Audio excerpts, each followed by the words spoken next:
हमने पिछले 8.5 वर्ष के अंदर प्रधानमंत्री मोदी जी के नेतृत्व में केंद्र की सरकार को कार्य करते हुए देखा है और विगत 5.5 वर्ष के दौरान उत्तर प्रदेश में भी भारतीय जनता पार्टी की सरकार को कार्य करते हुए देखा है।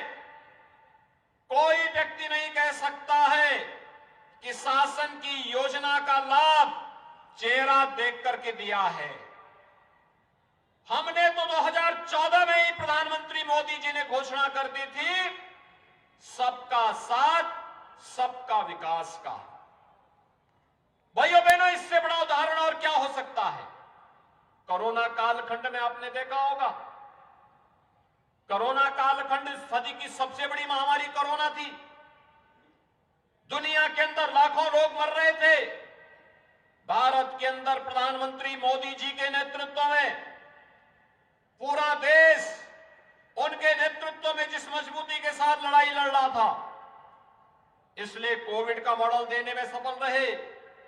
फ्री में टेस्ट करवाया गया, वह किसी भी जाति, किसी भी मत, किसी भी मजहब और किसी भी क्षेत्र का रहा हो, फ्री में टेस्ट की सुविधा उपलब्ध करवाई गई, फ्री में उपचार की व्यवस्था कराई गई और फ्री में वैक्सीन भी।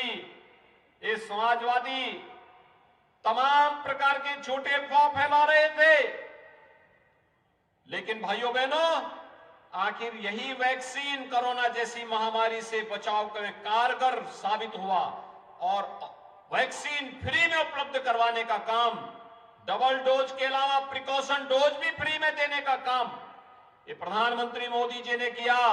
और उत्तर प्रदेश में डबल इंजन की सरकार थी तो बिना चेहरा देखे डबल डोज राशन का देने का काम भी भारतीय जनता पार्टी की सरकार ने हर गरीब को किया। कोई ये नहीं कह सकता कि योजनाओं में कोई भेदभाव किया हो। 45 लाख गरीबों को हम लोगों ने अब तक प्रधानमंत्री आवास उपलब्ध करवाया है।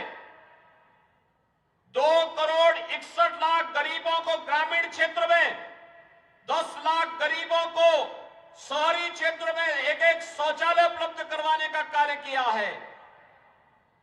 15 करोड़ गरीबों को राशन की सुविधा उपलब्ध करवा रहे हैं। 1 करोड़ वृद्धजनों को, निराश्रित महिलाओं को और दिव्यांग जनों को 12,000 रुपए महीने की पेंशन की सुविधा, 12,000 रुपए सालाना पेंशन की सुविधा उपलब्ध करवा रहे हैं। 2,44,00,000 किसानों को प्रधानमंत्री किसान सम्मान निधि का लाभ दिया जा रहा है। 1,43,00,000 गरीबों को हम लोगों ने अब तक प्रदेश में बिजली के फ्री कनेक्शन उपलब्ध करवाए हैं।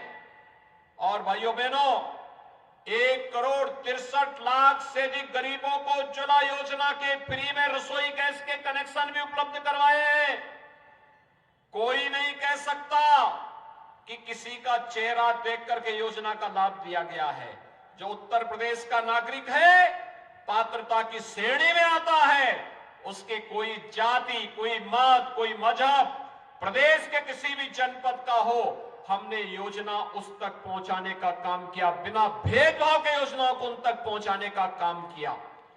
और भाइयों बहनों, उत्तर प्रदेश दंगा मुक्त भी हुआ है। दंगों में अगर एक पक्ष का जलता था तो दूसरे पक्ष का भी जलता था। एक का नुकसान होता था, दूसरे का भी नुकसान होता था।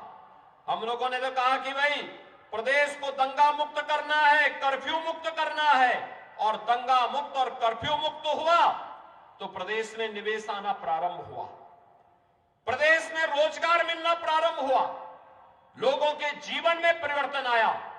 आज इंफ्रास्ट्रक्चर के बड़े बड़े कार्य हो रहे हैं। पूर्वांचल एक्सप्रेसवे प्रधानमंत्री जी ने राष्ट्र को समर्पित कर दिया है। बुंदेलखंड एक्सप्रेसवे राष्ट्र को समर्पित हो गया है। गंगा एक्सप्रेसवे का काम, देश के सबसे बड़े एक्सप्रेसवे के निर्माण का काम भी उत्तर प्रदेश सरकार कर रही है। 6 एक्सप्रेसवे वर्तमान में बन रहे हैं। भाइयों बहनों, एयर कनेक्टिविटी बेहतर हुई है, रोजगार इससे सृजित हुआ है, ईज ऑफ लिविंग को हमने आसान किया है, हर व्यक्ति के जीवन में परिवर्तन लाने का काम किया है। 5 लाख नौजवान को नौकरी मिली। समाजवादी पार्टी की सरकार की तरह नहीं हुआ कि चाचा भतीजा वसूली के लिए निकल जाएं। आज तो प्रदेश का नौजवान होना चाहिए। उस नौजवान के साथ अगर कोई खिलवाड़ करता है तो उस खिलवाड़ करने वाले के लिए केवल जेल होती है, जेल, और पूरी वसूली भी होती है। फिर किसी गरीब के हक पर कोई डकैती डालेगा तो सरकार सख्ती के साथ कार्रवाई करती है। अगर अपराध और अपराधी के प्रति जीरो टॉलरेंस है तो भ्रष्टाचार और भ्रष्टाचारियों के प्रति भी जीरो टॉलरेंस की नीति के तहत सरकार कार्य कर रही है। और भाइयों बहनों, इसीलिए आज मैं आपके बीच में आया हूं। एक बार भारतीय जनता पार्टी को रामपुर में विजय बना करके देखिए। विकास के कार्य में अगर फिर कोई बाधा आती है, आप हमारे विधायक को, हमारे सांसद को पकड़िए, वे लोग कार्य कराएंगे। और अगर वहां पे भी कोई दिक्कत आती है तो मुख्यमंत्री का कार्यालय तो हमेशा आपके लिए खुला रहता है, उसका द्वार तो हमेशा खुला रहता है। मैं स्वयं भी आपके यहां आ चुका हूं। मैं लोकसभा चुनाव में भी आया था और लोकसभा चुनाव के बाद रामपुर वासियों के प्रति धन्यवाद ज्ञापित करने के लिए भी मैं आया था। जब आपने श्री घनश्याम सिंह लोधी को विजयी बना के भेजा, तब भी धन्यवाद देने के लिए मैं रामपुर में आया था।